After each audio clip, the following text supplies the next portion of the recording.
He arrested her in broad daylight. No just cause, no valid reason, just an ugly prejudice laid bare on a city street.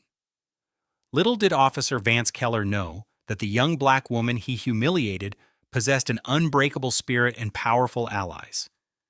He had no clue the day would come when he would have to face a black judge, one he had once insulted, to account for his actions. This story is about justice delayed but not denied, about second chances and the high price of racism. It is a tale brimming with raw emotion, shocking twists, and the ultimate karmic payoff. Officer Vance Keller believed in one thing above all else: his own invincibility. Clad in his starched uniform, baton resting at his hip, he roamed the streets of Chicago with a swagger that oozed entitlement. People often stepped aside when they saw him coming, more out of fear than respect. For years he had basked in this unearned sense of power. It showed in the way he spoke to people, always a shade condescending, and in the suspicious glances he reserved exclusively for minorities. Whenever someone pointed out his bias, he shrugged it off as them being too sensitive. That day began like any other. Vance parked himself outside a corner store in an economically challenged neighborhood on the South Side, sipping from a plastic cup of cheap coffee. Through the patrol car window, he eyed passers-by as though every single one of them was a potential criminal. His partner, Officer Derek Miller, tried to focus on paperwork but could not ignore the tension in the car. Vance's gaze was hunting. Then he saw her. Jada Monroe, a vibrant 27-year-old black woman with bright eyes and a confident stride, was carrying a small grocery bag. She was on her way back from picking up a few items for her mother, who had recently been discharged from the hospital. Jada had done this trip countless times, but she was about to walk into the snare of a man who found it suspicious that she was simply existing. Vance had no legitimate reason to stop her. There had been no crime reported, and she clearly was not doing anything suspicious. Yet he decided to follow her anyway, prodding Derek to back him up. Derek sighed. A gentle protest Vance ignored. As they pulled closer, Jada's head turned. She noticed the patrol car trailing her a bit too slowly. She felt her nerves tighten. In her experience, this kind of stalking never ended well. Vance hopped out. "Excuse me, miss," he said, his voice dripping with a courtesy that was more mockery than politeness. Jada's eyes darted from Derek to Vance. "Is there a problem, officer?" she asked calmly, her grip on the grocery bag tightening. He scanned her, fists on his hips. "Mind if I see some identification?" Jada hesitated, confused. "Why do you need my ID?" Vance tilted his head, feigning patience. "Is that a problem?" Derek, standing a few feet away, looked uncomfortable. He knew this was not protocol. Jada was not a suspect. She had not done anything to warrant suspicion. Yet Vance's silent bigotry simmered just beneath the surface. Jada's voice remained unwavering. "I don't have a problem showing it, but I'd like to know why." Her question set him off. He perceived her confidence as defiance. "You want to be difficult? Turn around. Put your hands behind your back." Derek's eyes widened. "Vance, come on. This is not necessary." But Vance was too far gone, consumed by a righteousness that made him believe Jada was challenging his authority. Before she could fully grasp what was happening, she felt the cold steel of handcuffs clench around her wrists. It was in that moment, the sharp jolt of the cuffs, that she realized the gravity of his prejudice. He read out some vague, trumped-up suspicion that she was resisting investigation. Jada's heart pounded. Tears burned the edges of her eyes, not out of fear, but from the sheer injustice of it all. Pedestrians stopped to watch, some pulling out phones to record. Jada's voice trembled as she demanded, "Why are you doing this? You don't get to question me like this." Vance snapped back. In that instant, Jada felt her life pivot. She was thrown into the back of the patrol car, Derek offering a half-hearted apology as though that might erase the trauma. This entire scene, fraught with tension and overt bigotry, would become a pivotal moment, not just for Jada, but for Vance too.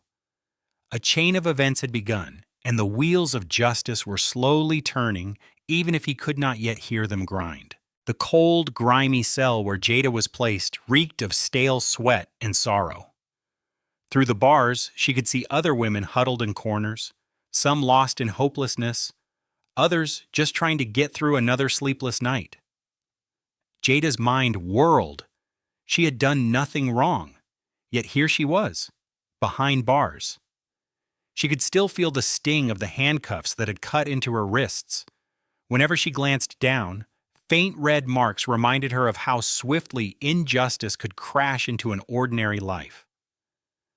Embarrassment and anger churned in her stomach. As much as she tried to maintain her composure, the reality of the situation weighed heavily. A police officer approached, handing her a phone. Jada's heart lifted slightly. She dialed her mother's number. No answer. The voicemail beep felt colder than the cell she stood in. Her mother had just come home from the hospital. Her phone was likely on silent. Jada tried a few friends. No one picked up. She left voicemails, speaking quickly, her voice cracking. "Hey, it's me. I need help. Please call back." She handed the phone back to the officer, who simply walked away. Jada sat down on the bench, hugging herself tightly. Anxiety turned to adrenaline and then to a shivering fury. This should not be happening. Meanwhile, Vance was at the front desk, bragging to other officers about the arrest, twisting the story into some tall tale of Jada acting erratic. Derek, quietly furious, stood in the corner with arms folded. He wanted to speak up, but was far too intimidated by Vance's swagger. Vance was known to retaliate against any colleague who questioned him. He would sabotage them with false statements or orchestrate petty revenge. Derek knew the moral thing to do was to blow the whistle, but fear kept him silent. Eventually, Jada was given her phone call. This time she tried her cousin, a law student at the University of Chicago. "Simone, please pick up," she whispered under her breath. Relief flooded her when Simone answered on the third ring. Jada hurriedly explained the situation, her voice shaking. "Arrested?" "For what?" Simone exclaimed. "I don't even know," Jada said, tears welling up. "He just cuffed me like I was some criminal." Simone's righteous anger flared. She promised to get to work immediately, contacting a colleague who was interning at a local civil rights law firm. Jada knew she could count on her cousin's tenacity. Hours passed like years. Jada was processed, fingerprinted, and then told she would have to stay overnight because her bail hearing would not be until the next morning.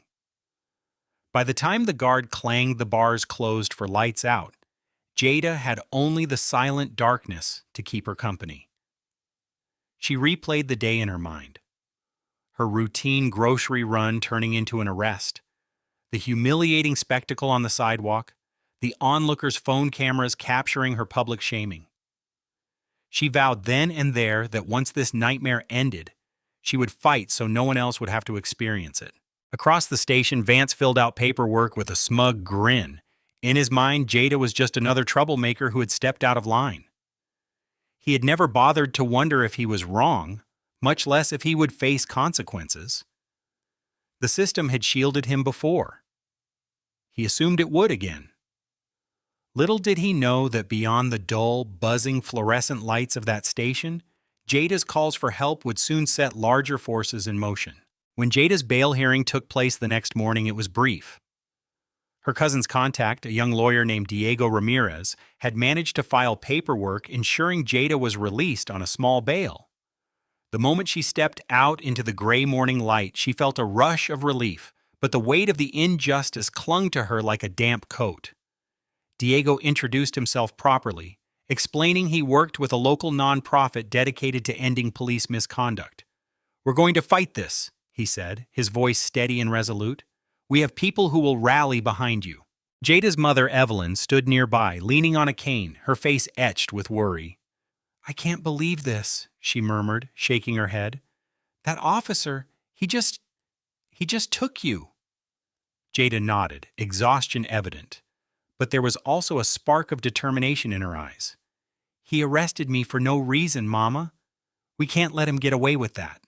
Word of the arrest had already spread in the neighborhood. Social media posts from bystanders, accompanied by short video clips, painted a damning portrait of Vance's behavior. It was not the first time his actions had been questioned. A few months earlier, he had been under investigation for use of excessive force. Nothing had come of it then, but Jada's case could change that. As Diego led Jada toward his car, another voice called out, "Excuse me, Miss Monroe." Jada turned to see a middle-aged man in casual clothes. There was a warmth in his eyes, an unspoken empathy. "I saw what happened yesterday," the man stammered. "I was one of the people recording.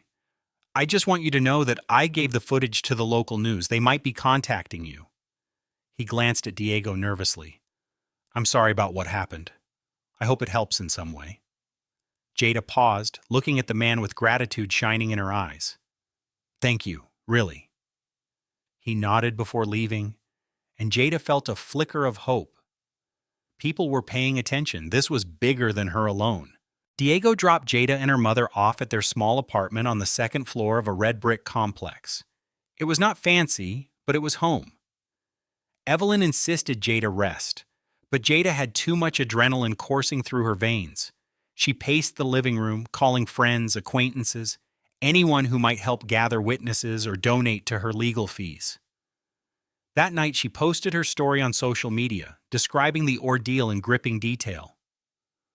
Within hours, her post began circulating, earning thousands of shares. The hashtag Justice for Jada trended locally. Soon, local news outlets were calling her for interviews, eager to shine a spotlight on Vance's misconduct. In a modest home across town, Derek scrolled through the rising backlash. Anxiety tightened in his chest. He knew Jada was telling the truth, but he also knew Vance would retaliate if Derek backed her up publicly. Torn between moral duty and fear for his career, Derek decided to remain silent, at least for now. Vance, on the other hand, scoffed at the uproar. He spent the night at a local bar joking with a few off-duty colleagues about how the social justice warriors were out to get him. He bragged that the department brass would protect him like they always did. The night wore on, and his confidence only grew louder, turning into a toxic brand of arrogance. But beyond the neon lights of that dive bar, Jada and her new allies were building a case.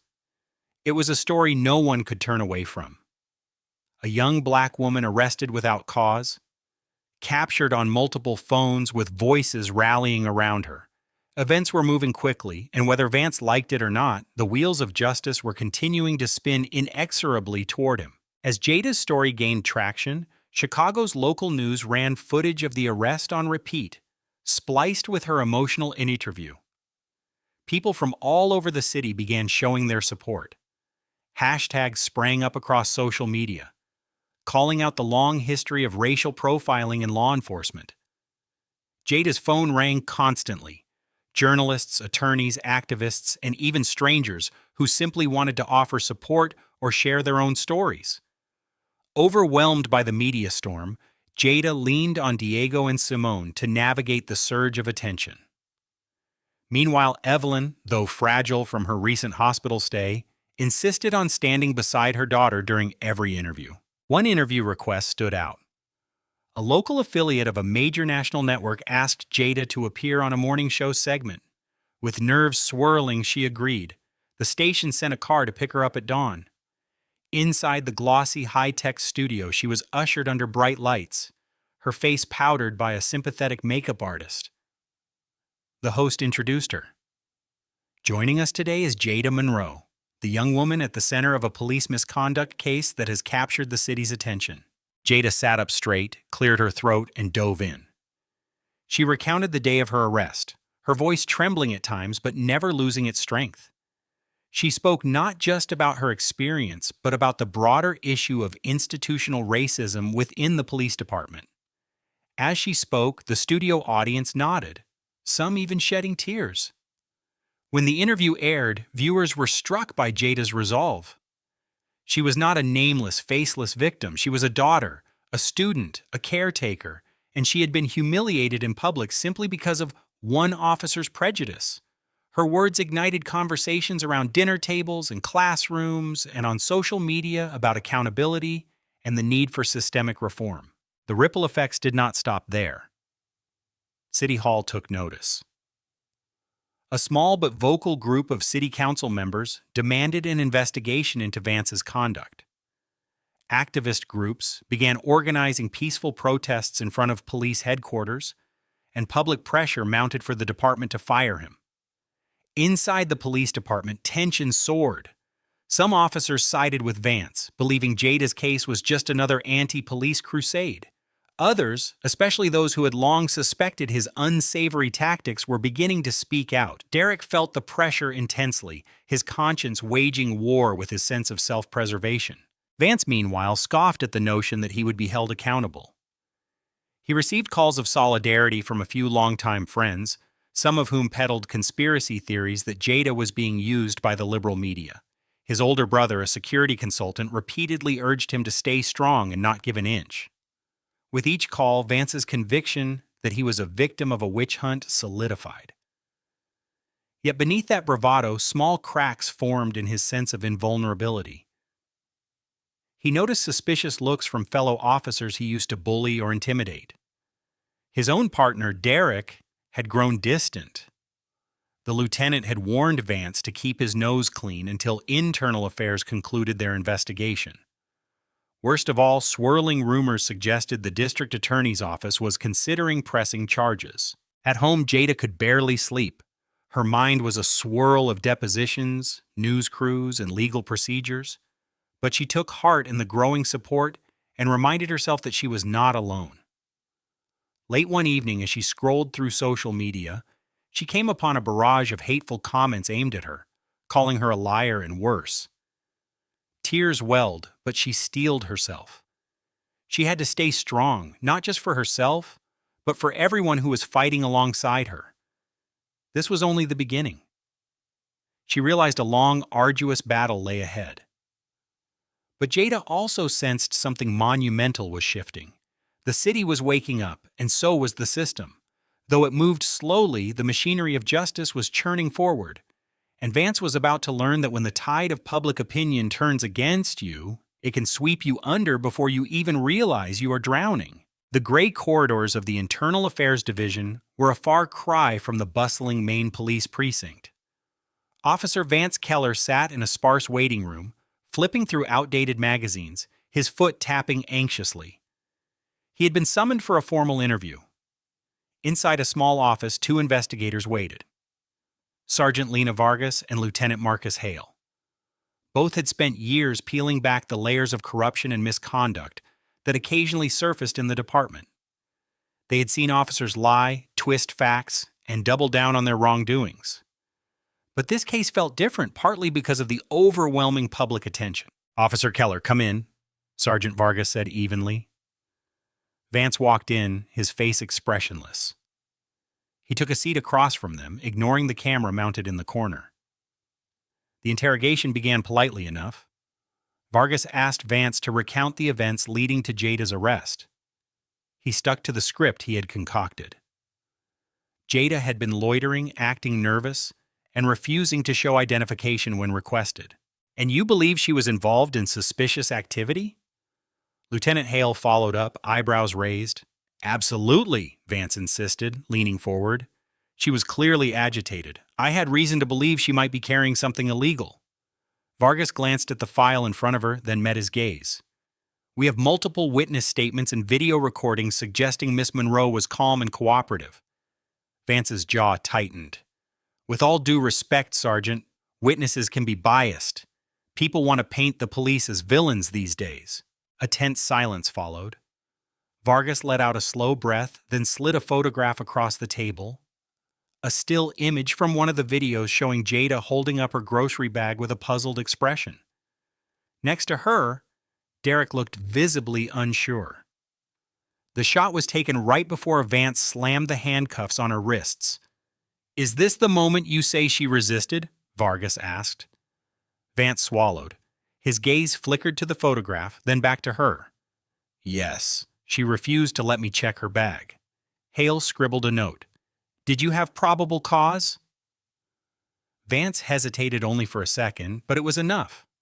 "Yes," he finally blurted out. "She was acting strangely." Vargas and Hale exchanged knowing looks. They had encountered many officers who had grown too comfortable flexing their authority. Vance's answers carried the same hollow ring they had heard countless times. When the questioning ended, he stalked out, muttering to himself. Despite his bravado, the seeds of uncertainty were taking root in his mind. Internal Affairs was investigating him more closely than usual, fueled by a media maelstrom and public outcry. Meanwhile, Jada and Diego prepared for the next phase, filing a formal lawsuit. They were gathering testimonies from those who had witnessed the arrest. They even managed to track down Derek, who reluctantly agreed to meet after Diego reminded him of his responsibility as a sworn officer to tell the truth. In a hushed corner of a coffee shop, Derek fiddled nervously with a paper cup. "Look, Vance, he's not a great guy, but the department is protective of its own," he said, glancing around to make sure no one recognized him. Diego leaned forward. "We don't need you to trash the department, Officer Miller. We need you to tell the truth about what happened that day." Derek's eyes darted toward Jada, who looked at him with quiet intensity. He swallowed hard. "He had no reason to arrest you. None at all. I was there, and I'm sorry." Jada's heart pounded. This was it. Confirmation from Vance's own partner. It felt like validation for a trauma, though it would not erase the indignity she had suffered. Still, it was an important step toward justice. That night, as Jada prepared for bed, she felt a strange mixture of exhaustion and resolve. She pictured Vance, probably at home, stewing over the possibility of losing his badge. Part of her felt a surge of righteous anger at the thought. Yet another part felt sadness. Sadness that racism could poison a man so thoroughly and ruin multiple lives in the process. One thing was certain: Internal Affairs was just the beginning. Soon there would be a trial, and if rumors were true, Jada would not be the only one confronting him. There was another figure looming in the background who would eventually enter the scene.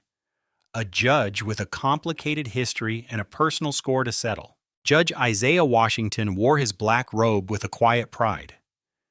He had worked tirelessly to earn his position, navigating a legal system that was not always welcoming to someone who looked like him. As one of the few black judges in his circuit, he bore the weight of expectations, both from those who cheered his presence and from those who resented it. He had seen it all: petty criminals caught in a cycle of poverty, white-collar criminals who believed they were untouchable, and people from all walks of life who landed in his courtroom. Over time, he learned to read a person's character even before they spoke. But there was one face he had never forgotten: Vance Keller. Years earlier, when Isaiah was still a public defender, he clashed with a younger Vance in a minor assault case. Vance had testified against Isaiah's client, and in the hallway outside the courtroom they exchanged words. Vance had flung an ugly slur, mocking Isaiah's drive to defend his own kind. The hatred in Vance's eyes that day had rattled Isaiah to his core, though he never let it show. The judge's mind often drifted back to that incident, if only to remind himself of why he fought so hard to uphold the law with fairness. Every time a lawyer, defendant, or even a fellow judge doubted him because of his skin color, Isaiah dug deeper into his convictions. He refused to let prejudice tarnish his commitment to justice. So when he saw Jada Monroe's case on his docket, a cold shiver ran through him. The name Vance Keller, slated to be the defendant in a civil rights lawsuit and potentially facing criminal charges, jumped off the page. For a moment, Isaiah's professionalism warred with the memory of that hallway confrontation. He called a recess in his current case to collect himself. At his desk, he stared at the official documents outlining Jada's lawsuit: unlawful arrest, use of excessive force, violation of civil rights. The list of allegations was long, and Jada's legal team was formidable, including pro bono lawyers from civil rights organizations. Isaiah pressed his fingertips together, breathing deeply. This was more than a high-profile case. It was personal, whether he liked it or not. Yet he knew the ethical boundaries he had to maintain. He could not let his feelings toward Vance overshadow the fairness he was sworn to uphold. That night, after the courthouse emptied and the cleaning staff roamed the halls, Isaiah remained in his office. He sifted through case files, reading Jada's testimony, the witness statements, and Derek's account. The more he read, the more a familiar outrage flickered in his chest. Vance's prejudice had gone unchecked for too long. Yet Isaiah also felt a measure of cautious hope. Here, at last, was an opportunity for accountability. The system, so often criticized for failing to protect those it should, might finally take a stand, and as fate would have it, he was in a position to shepherd that process. Little did Vance Keller know that the judge overseeing his case was the very man he had once insulted in the corridors of justice. Isaiah had reason to recuse himself, perhaps, but for now he saw no direct conflict, only his duty. He was prepared to stay on. He would administer the law impartially and let the evidence speak. But the stage was set for an extraordinary confrontation, one that would challenge both Isaiah's commitment to impartiality and Vance's sense of invincibility. Meanwhile, Jada Monroe, the courageous plaintiff at the center of it all, had no idea her quest for justice would soon intersect with a judge who carried his own scars from Vance's bigotry. When the first pretrial hearing arrived, the courthouse buzzed with energy. Supporters of Jada and advocates for police accountability filled the seating area. On the other side, a smattering of off-duty officers showed up in solidarity with Vance, a testament to the deep divisions within the department. Jada sat with Diego and Simone, her heart pounding like a drum. She could feel the weight of every eye upon her, but she refused to back down. Evelyn sat behind her, frail but resolute, her hand gently gripping her daughter's shoulder. When Vance walked in, flanked by his defense attorney, a hush fell over the courtroom. He glanced at Jada with a sneer. Then his gaze moved to the bench where Judge Isaiah Washington adjusted his robe. For a fleeting moment, recognition flashed in Vance's eyes. Isaiah could see it. He watched as Vance swallowed, a scowl flickering across his face. It was clear Vance remembered him too.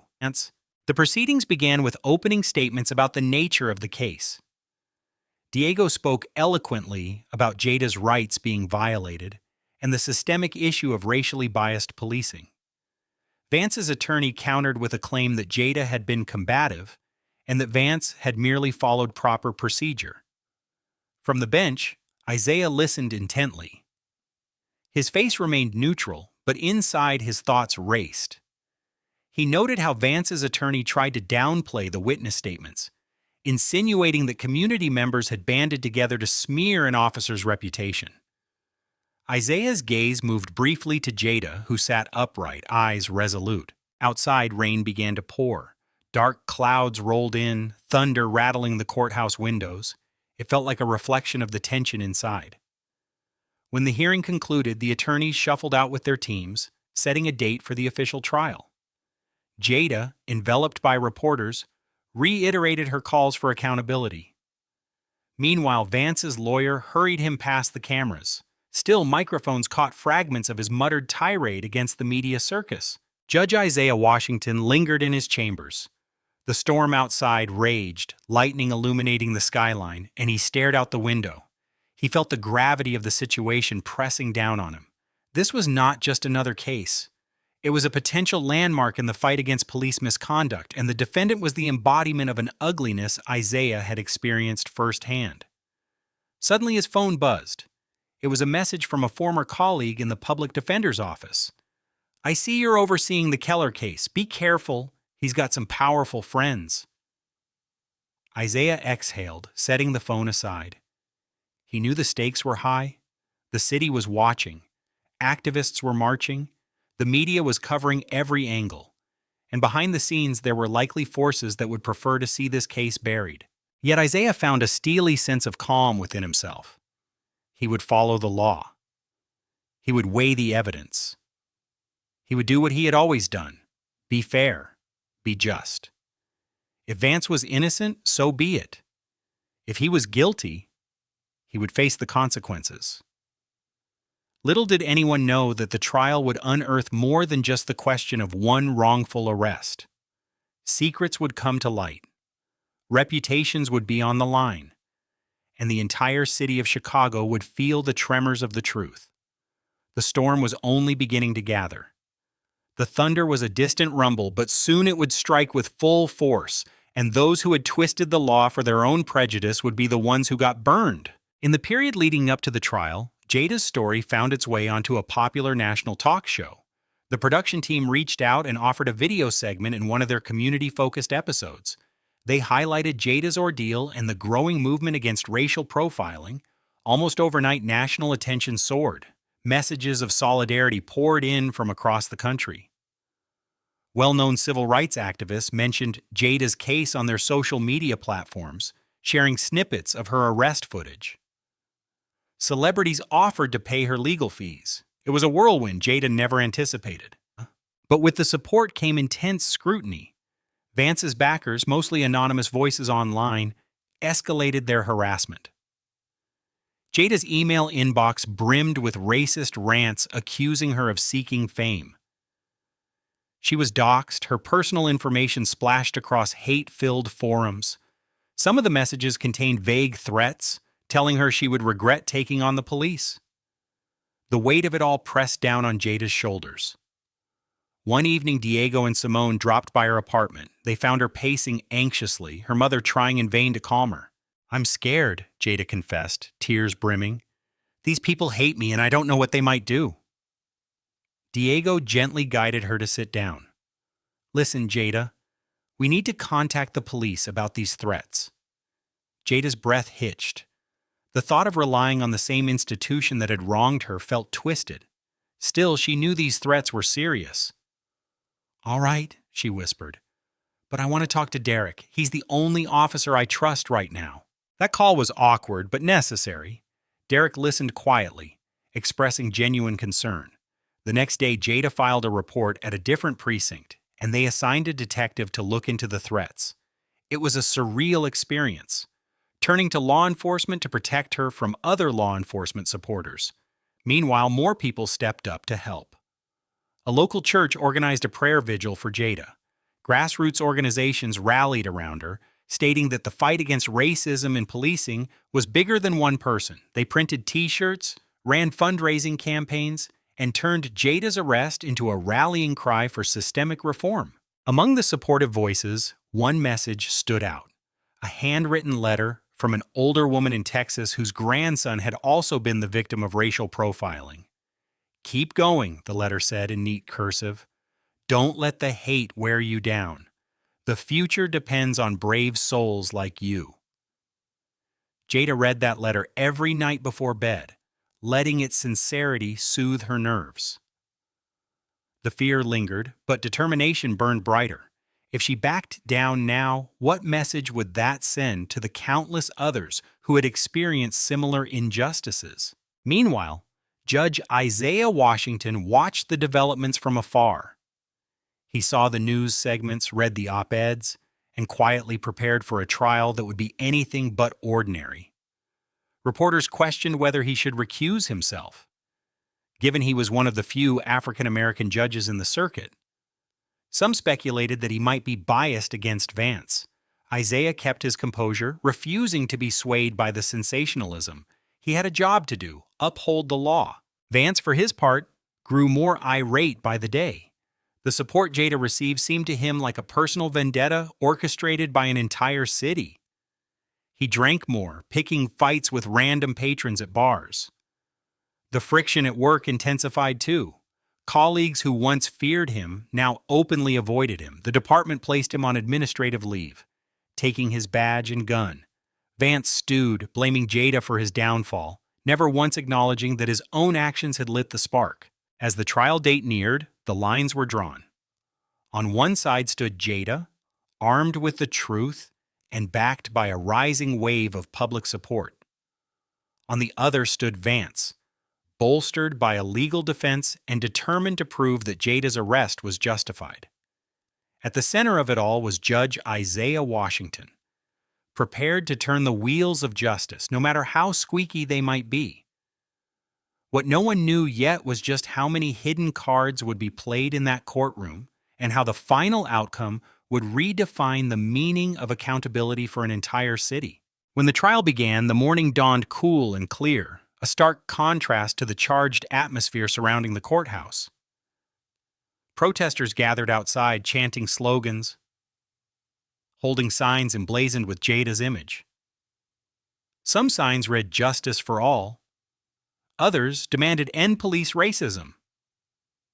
On the opposite side of the steps, a cluster of Vance's supporters waved the thin blue line flag, insisting that he was being persecuted by the court of public opinion. Inside, the corridors buzzed with reporters, legal interns, and spectators eager to witness the high-profile case. Diego and Simone ushered Jada through the throng, shielding her from intrusive cameras. A hush fell as they entered the packed courtroom. Judge Isaiah Washington took his seat, regal in his robe. He scanned the room, noting the tension etched on every face. "Court is now in session," the bailiff announced, the gravity of his voice rippling through the rows. Arguments began with Diego painting a vivid picture of Jada's unlawful arrest. He highlighted the systemic pattern of misconduct, weaving witness testimonies and video evidence into a tapestry of injustice. Vance's defense lawyer countered, insisting Jada had been defiant and that Vance was just doing his job under dangerous conditions. And then the prosecution's first bombshell came. Derek Miller took the stand.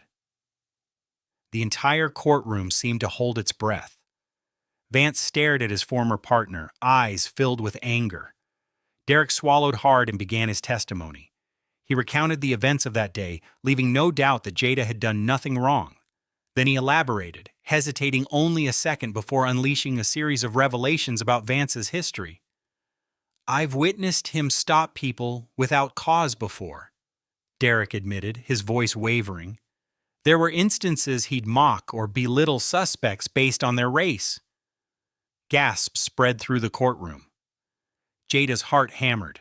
She glanced at Vance, who was now gripping the edge of the defense table, knuckles white. The defense attorney tried to discredit Derek's testimony, suggesting he was disgruntled or seeking attention.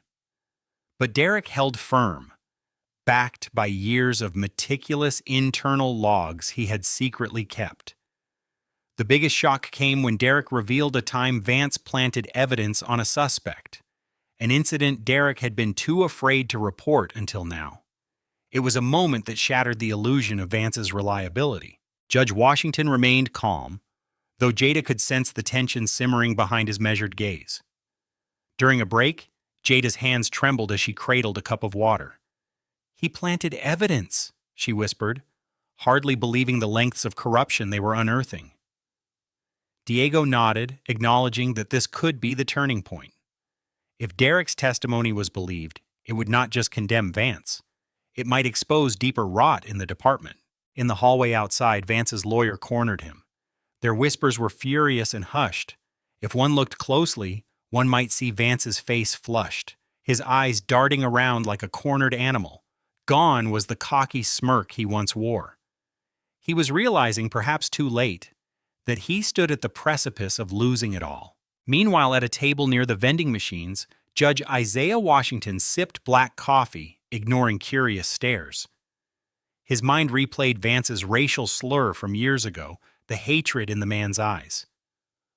But Isaiah pushed aside those personal memories, focusing on what he had heard in the courtroom. Derek Miller's testimony was damning, yes, but it would need corroboration. The second half of the day brought more revelations. Additional witnesses testified to Vance's pattern of harassment. Some were tearful, others defiant, but their stories carried a haunting consistency. Jada felt tears slip down her cheeks as each one recounted the same heavy-handed approach, the same contempt for minorities. By the day's end, the once rock-solid defense of just another routine arrest was shredded. Vance sat hunched in his seat, rage and fear warring across his face. Jada dared to feel the stirrings of hope. For the first time, she sensed that Vance might actually be held responsible. As people filed out of the courtroom, Judge Washington remained on the bench, gathering his notes. His eyes drifted to where Vance had been seated, the same man who had once insulted him for defending a black client. Isaiah inhaled slowly, releasing a silent prayer for balance. He would not allow personal vengeance to corrupt his judgment. Yet he could not deny the sense that something monumental was shifting and that Vance's day of reckoning was finally at hand. As the trial progressed, Vance's defense team came out swinging. They tried to undermine Derek Miller's credibility, digging into his background to find any sign of misconduct. They claimed Derek was a cowardly officer who had caved under public pressure to betray a fellow cop. When Derek stood again to clarify his prior statements, the defense grilled him relentlessly. They pointed out that if Vance was such a habitual offender, why had Derek waited so long to come forward? Derek's face flushed with shame. "I was afraid," he admitted, his voice trembling. "Afraid of losing my job, afraid of retaliation. Vance had influence in the department." Some members of the jury seemed to sympathize, while others appeared skeptical. The defense attorney pounced on Derek's reluctance, painting him as an unreliable witness who had participated in a witch hunt. Jada watched anxiously, her heart tightening each time the defense tried to discredit her key witness. Next, the defense tried to spin Jada's own social media activity as evidence of a political agenda. They displayed screenshots of her posts supporting Black Lives Matter, insinuating that she had a bias against the police. But Jada remained calm on the stand, explaining that her support for social justice movements did not invalidate her right to walk home with groceries without being arrested. Still, the defense's aggressive tactics put Jada on edge. They paraded out a handful of witnesses, mostly fellow officers, who attested to Vance being a fine cop who always followed protocol. Their testimonies lacked specific details, but were laced with unwavering loyalty. During recess, Jada felt her resolve waver. "What if the jury believes them?" she whispered to Diego. "They're making me out to be some militant activist." Diego placed a reassuring hand on her shoulder. "We have the videos," he reminded her. "We have bystander footage showing you were calm. The jury can see it for themselves." In the corner of the hallway, Judge Isaiah Washington discreetly observed the tension between Jada's team and Vance's supporters. It was the age-old clash between those seeking justice and those invested in preserving a broken status quo. Isaiah had presided over countless trials, but this one bore the weight of so many unspoken stories, so many injustices never brought to light. By the time the defense wrapped up that afternoon, they had sown doubt, but not certainty. The gallery buzzed with speculation. Reporters outside scrambled to spin the day's developments for the evening news. Some headlines proclaimed Jada's case to be on shaky ground. Others honed in on the videos that contradicted Vance's version of events. Vance left the courthouse with a forced smirk, barking at reporters that the truth would prevail, that Jada was a liar. But in private, he was seething. The once confident officer could feel the ground shifting beneath his feet. His attorney had managed to poke holes in Jada's case, but the looming presence of multiple witnesses and video evidence weighed heavily. A silent tension settled over the city as everyone braced for the next wave of revelations. Jada tried to sleep that night, but kept tossing and turning, haunted by the defense's insinuations and the possibility that justice might slip away. Meanwhile, Judge Washington pored over legal precedents, determined to keep his courtroom fair and above reproach. The trial was far from over. With each passing day, new truths would surface, old lies would be stripped away. And the fate of both Jada and Vance hung in the balance. Little did anyone know that the biggest surprise was yet to come. An unexpected piece of evidence that would shift the entire narrative and accelerate Vance's tumble toward a reckoning he could never have imagined. As the trial continued, an electric undercurrent ran through the courtroom. Everyone sensed something significant was about to happen. No one knew precisely what. Jada arrived early, her nerves a taut wire, accompanied by Diego, Simone, and a few supporters. Evelyn stayed home, too stressed to witness the trial in person, but glued to the live updates on local news. The prosecution began the morning by calling a tech expert to the stand. This young man, sporting thick glasses and an air of quiet confidence, introduced himself as Jordan Hale, a digital forensic specialist. He announced he had examined body cam footage from the day of Jada's arrest. Instantly, a wave of murmurs rippled through the courtroom. Body cam footage. Jada's arrest video from bystanders had circulated everywhere, but the police footage itself was rumored to be missing or corrupted. Vance's defense had insisted there was no usable body cam data. Jordan calmly explained how the file had been incomplete. But through advanced recovery software, he had managed to piece together critical fragments. With the judge's permission, he played the footage. On the screen, a shaky video showed Jada calmly walking, grocery bag in hand, while Vance demanded her identification. His voice was laced with irritation, but Jada remained polite. Then came the moment he clapped the handcuffs on her. The real shock, though, came after Jada was placed in the patrol car. In the muffled audio from inside Vance's body cam, you could hear him mutter a racial slur along with comments about teaching her a lesson. The words were undeniable, venomous. Jada felt a chill slice through her as the courtroom collectively gasped. A hush fell so thick you could hear the faint hum of the air conditioning. Vance's defense attorney leapt up, objecting fiercely, claiming the audio might be taken out of context. But Judge Washington allowed it, reminding everyone of the forensic expert's credibility. The defense fumbled, trying to downplay Vance's language as heat-of-the-moment talk, but the damage was done. When the audio ended, Jada looked over at Vance.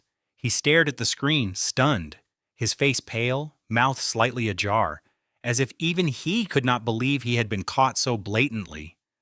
Meanwhile, the gallery rustled with shock and indignation. Jordan Hale stepped down and Diego nodded to Jada. She understood. This was the linchpin of their case, the moment that revealed Vance's racist intent for all to see.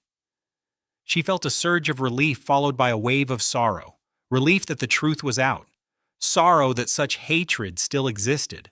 Next, the prosecution introduced a series of internal emails obtained via subpoena.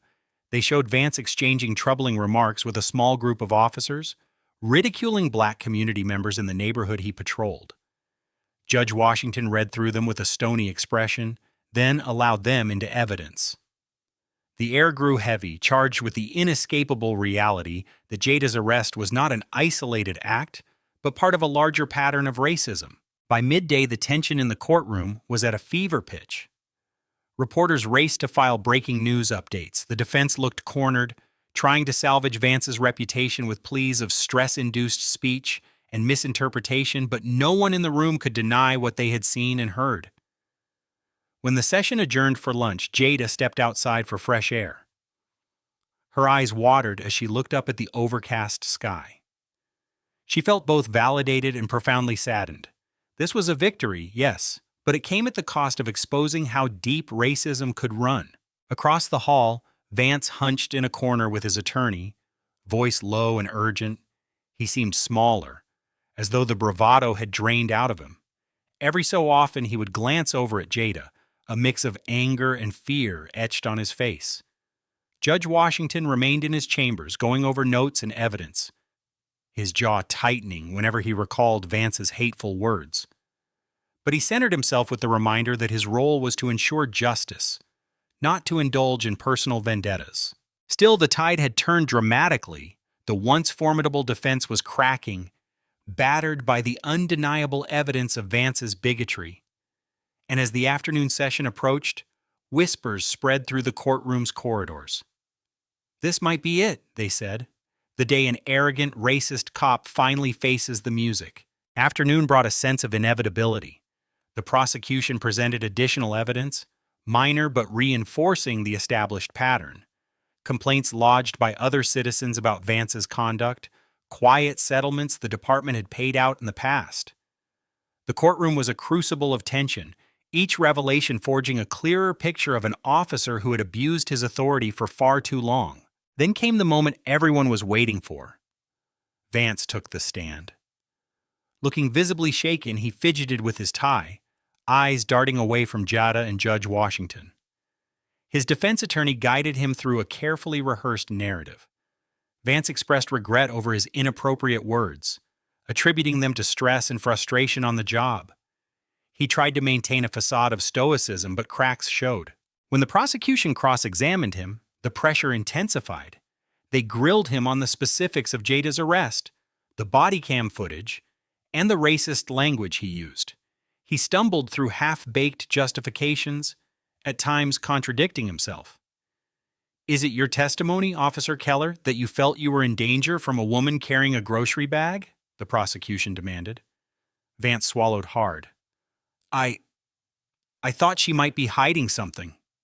The prosecutor's voice was sharp. "But you had no probable cause, correct?" A brief silence. "I can't speak to that exactly," Vance finally managed, sweat beading at his temples. In the gallery, Jada watched, her heart pounding so forcefully it felt like each beat echoed in her ears. She exchanged a quick look with Diego, who gave a slight nod of encouragement.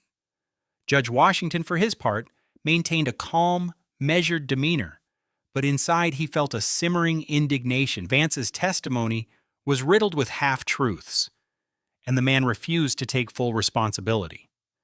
Isaiah reminded himself to remain impartial, though he could not erase the memory of his own encounter with Vance years ago.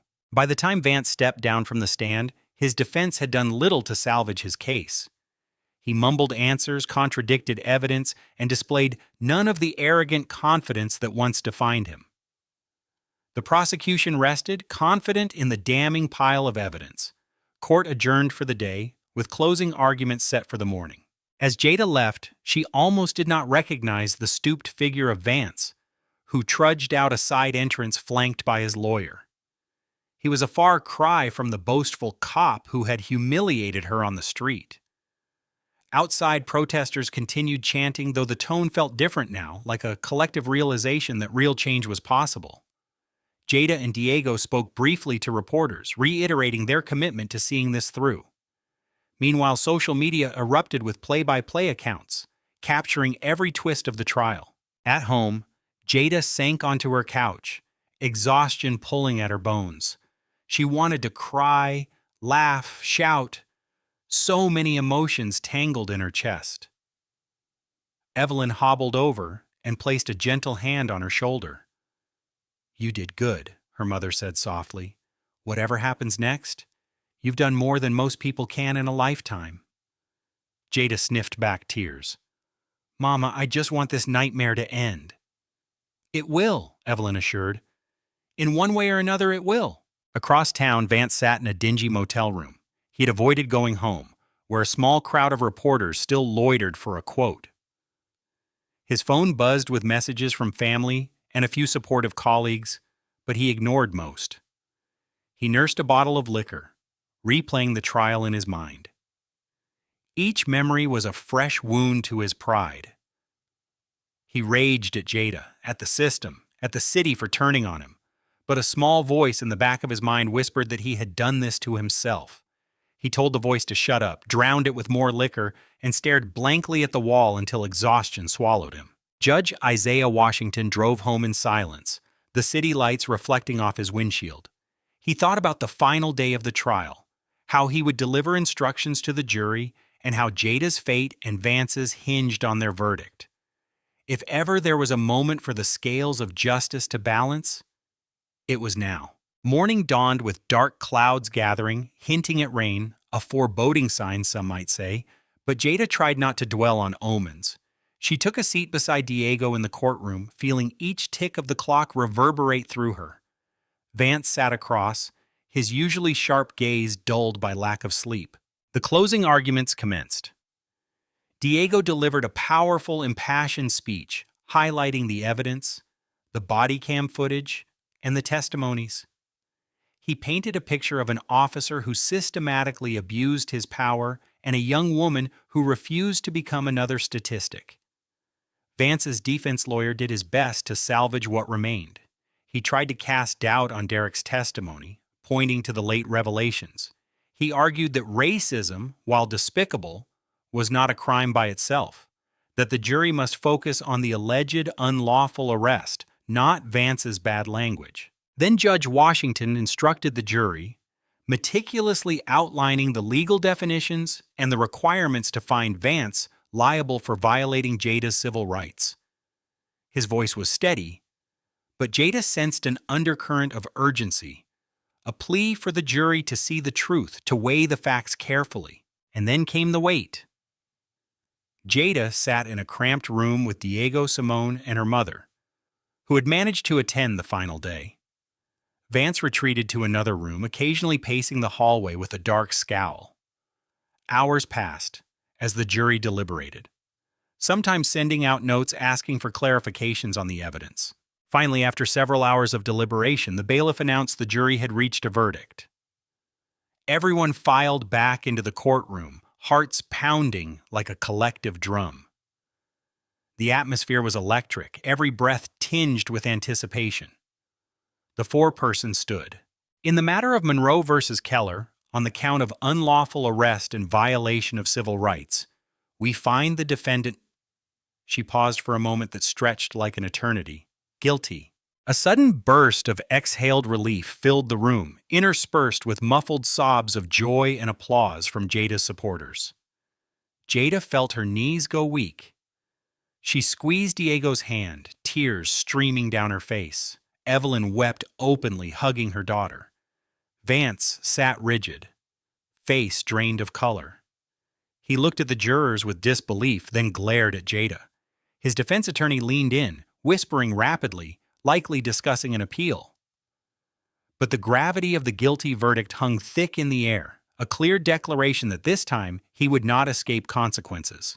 As Jada stood to leave, the judge called her name. She turned to see him, offering a solemn nod. "Justice has been served," he said quietly, though his voice carried a certain resonance.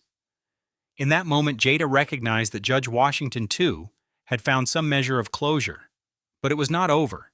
Sentencing and civil penalties would follow. Vance might face jail time if criminal charges were pursued by the district attorney's office, or at the very least a heavy fine and the loss of his badge. The city was also likely to pay damages to Jada, though no amount of money could erase her trauma. Outside, cameras flashed, and microphones appeared like a swarm. Jada bravely spoke. "This verdict isn't just for me. It's for everyone who's been treated like they don't matter. Today, the system showed that we do matter." Across the courtyard, Vance barreled past reporters refusing to answer questions. Some shouted, "Do you regret what you did? Are you sorry?" He only grumbled no comment as he disappeared into a waiting car. The crowds erupted into cheers. Some waved banners that read, "Justice for Jada, we won't stop fighting." Activists hugged strangers, tears of victory mixing with the drizzle that began to fall. For a fleeting moment, it felt like hope glimmered in the raindrops. Like maybe this was the start of a brighter chapter. Inside his chambers, Judge Isaiah Washington removed his robe, releasing a slow breath. He was aware that this case would likely be appealed, that the struggle was far from over. But for now, a racist officer had been held accountable, and the law had done its job. Isaiah felt a quiet pride and a final release of the bitterness that had once taken root when Vance insulted him years ago. In the weeks that followed, life for Jada Monroe changed in both expected and surprising ways. She was hailed as a hero by many, receiving invitations to speak at community events and colleges about her experience. Large crowds came to hear her, hungry for real stories of justice. Jada spoke earnestly about systemic racism, urging people not to view her case as a singular victory, but as a call to address the deeper issues plaguing law enforcement. Financially, Jada was awarded a significant settlement from the city, which she used to help her mother with medical bills and invest in a local nonprofit advocating police reform. She also set aside a portion to pursue further education, determined to become a lawyer herself one day. The dream, once distant, now felt alive with possibility. Diego, lauded for his role in the case, received offers from prominent civil rights organizations, while Simone made headlines for her tireless activism. Their reputations soared, bolstered by the knowledge that they had championed a cause bigger than themselves. Meanwhile, Vance Keller found his life in shambles. Officially stripped of his badge, he faced additional criminal charges for falsifying arrest records and potential perjury. The district attorney pressed forward with indictments on the evidence Derek had provided, coupled with the body cam footage. Friends he once considered allies abandoned him, wary of being tainted by association. One overcast day, Jada found herself standing in front of the now shuttered police station where she had been booked, a single camera crew trailing her. The city had moved on in many ways, but for Jada, the memory of being thrown behind bars without cause was still vivid. She spoke to the camera about accountability, about the power of collective action. Judge Isaiah Washington watched the segment later that evening. He felt a quiet sense of satisfaction that Jada was using her platform to educate and inspire. The case had tested his resolve, forced him to confront personal bias, and in the end reaffirmed his faith in the legal process. Imperfect but capable of true justice when guided by integrity. Not long after, Jada received an unexpected letter. It came from Derek Miller, who had resigned from the force, citing moral conflicts. "I'm sorry it took so long," he wrote. "I hope you can understand that fear can paralyze good people. Thank you for standing up when I couldn't." Jada sat at her kitchen table, tears falling onto the page. She felt a pang of empathy for Derek. His testimony had helped secure the verdict, and in turn, she hoped he might find peace in his choice to break ranks with the department. In a twist that Jada never predicted, her story continued to reverberate. Local politicians proposed reforms, mandatory body cam usage, stricter penalties for officers who violate civil rights, and more rigorous psychological evaluations for new recruits. Public debate raged, but each conversation was a step forward, a step away from the complacency that once enabled officers like Vance. One evening, Jada found herself speaking at a candlelight vigil for victims of police brutality. The steps of City Hall were aglow with flickering flames, each representing a life impacted by injustice. As Jada finished her speech, she noticed a solitary figure lurking at the edge of the crowd. Vance Keller, thinner, wearing a hooded jacket, looked on with hollow eyes. Their gazes met for a tense moment, and Jada's heart pounded. She almost expected him to sneer or spit out another vile slur, but he simply turned and walked away into the night. She wondered if he would ever grasp the harm he had caused, or if he would carry his hatred with him forever. The next morning, Jada woke with a renewed sense of purpose. Her life had been irrevocably altered, but from the ashes of that injustice, she had found her voice. She was no longer just a victim, she was an agent of change. And the city, once indifferent to stories like hers, now resonated with the demand for accountability. In her bedroom, a journal lay open with a single line scrolled across the page. "When one door closes, another opens." Jada smiled. For her, that door was the path toward becoming a lawyer, ensuring that what happened to her would not happen to someone else. And for Vance Keller, the door that had once opened so easily, power and privilege, had finally slammed shut. Thank you for joining us on this intense journey of justice, redemption, and the unstoppable power of truth. Jada Monroe's story reminds us that even one person's courage can shine a light into the darkest corners of prejudice. When we stand together, victims, witnesses, and change-makers, we can hold those who abuse authority accountable and shift the course of an entire community. If this story moved you, if it made you reflect on the power of standing up for what is right, we invite you to be a part of our growing community. Don't forget to like this video, share it with your friends, and subscribe to our channel for more real-life stories and fictional dramatizations that champion justice, equality, and human resilience. Your support helps us continue creating content that uplifts, inspires, and sparks the conversations we all need to have. Thank you.